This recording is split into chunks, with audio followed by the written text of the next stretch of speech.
हुजूर को दफन करके लौटे, तदफीन से फारग हुए, कब्र मुबारक में उतारा, हुक्म पूरा किया।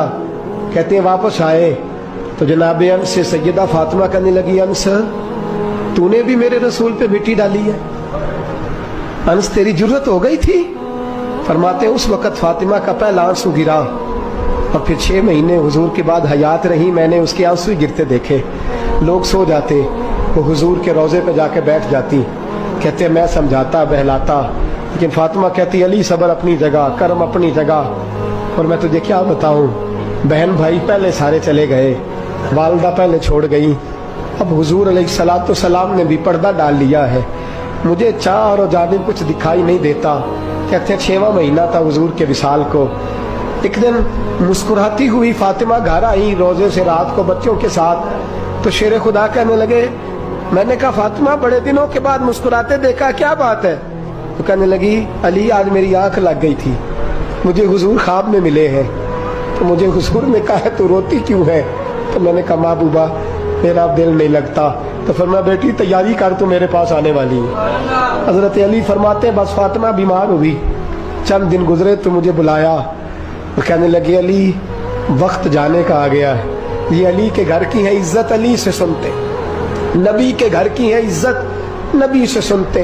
वो जिसने मुअज़्ज़ज़ किया घराने को, हुसैन पाल के जिसने दिया जमाने को, जाने का वक्त आ गया है अली। पहली बात तो यह है कि हुजूर की नवासी जनाब उमामा से शादी कर लेना, वो हुजूर को बड़ी प्यारी है।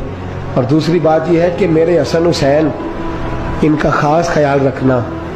और तीसरे लफ्ज़ कहे तो हजरत अली तड़प के रोए, कहने लगी मैंने वक्त गुजारा है, आपकी हुकूक मेरी जिम्मेदारी थे, मैं इंसान थी भूल जाती थी, अगर मुझसे कहीं कोई कमी रह गई हो तो मुझे रज़ाए इलाही से दरगुजर करना, कहीं मैं हुजूर के सामने जाके शर्मिंदा ना हो जाऊं। शेर खुदा करम अल्लाह ताला वजहुल करीम फरमाते मैंने हाथ थामा और मैंने कहा फातिमा अली का बड़ा मर्तबा था, पर जो तेरी निस्बत से कमाल था वो तेरा ही था। तू कैसी बात करती है, तूने तो हद कर दी, शहजादी हो के मेरे घर में खादिमों की तरह रही।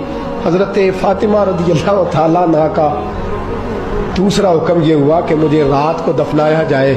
और फरमाया मेरे पहले मदीने में ऐसा नहीं होता था, ये हजरत फातिमा ने सबसे पहले कहा। फरमाया मेरी चारपाई के साथ लगा के ना शाखें, चारपाई के साथ तो ऊपर ला के उन्हें ऊपर से बांध देना, और उन शाखों के ऊपर एक कपड़ा डालना, मेरे कफन पर भी किसी की नजर न पड़ जाए।